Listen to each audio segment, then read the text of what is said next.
I want to welcome back Dr. Patrick Luedtke, who's here to answer more questions about heading into phase one that could, as we talked about earlier, stay in place for a bit of a lengthy time.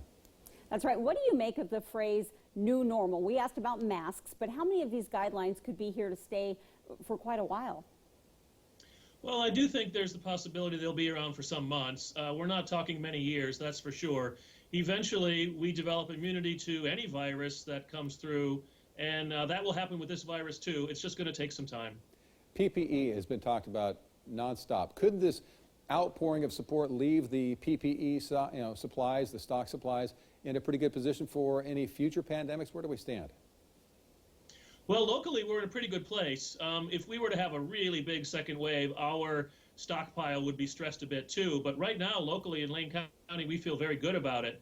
And again, we are looking closely at what others have endured before us and used some of those experiences to assess the size of our pipe lot. And, we think we're in a place where we want to be right now.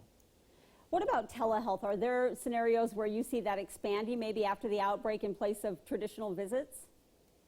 Oh gosh, I really do. I think that a fair number of providers have really come to enjoy it and see that it offers a good service to patients. And a large number of patients also realize that I can get some of the things I need without having to load up the kids in the car and drive across town or drive many miles. So there's possible win-wins, and I think some of that is going to stay around and grow. Every experience, good or bad, you can gain from it. So I guess what are some of the biggest takeaways for yourself and public health officials as we move into the future? What are some of the key things that you think the public should take from all of this? Well, the public is, I think, one thing, and then us in public health and the response community, in the medical community, are another thing. In the public arena, we really should all be prepared for potential pandemics like this. In the last 100 years, we had 3 influenza pandemics, and we had the 2009 H1N1 influenza pandemic in this millennium, and now we have a coronavirus pandemic, and we're going to have more.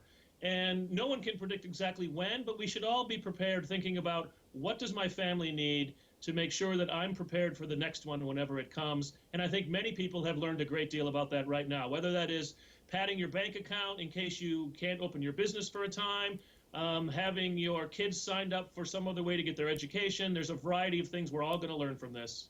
You're kind of the expert. I'm going to pretty much listen to whatever you tell me at this point. So what do you tell your friends and family when they ask you what they should be doing as we head into phase one here?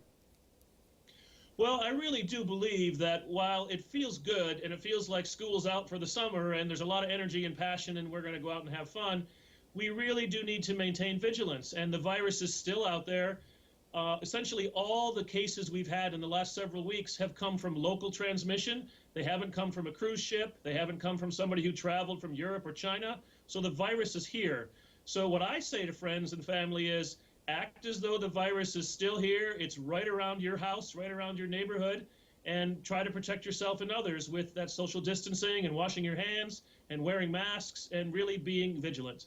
All right, Dr. Patrick Luedtke, Lane County Public Health. Thank you for being with us tonight, and thank you for your leadership throughout this whole pandemic. Thank you so much for getting the word out. Much appreciated.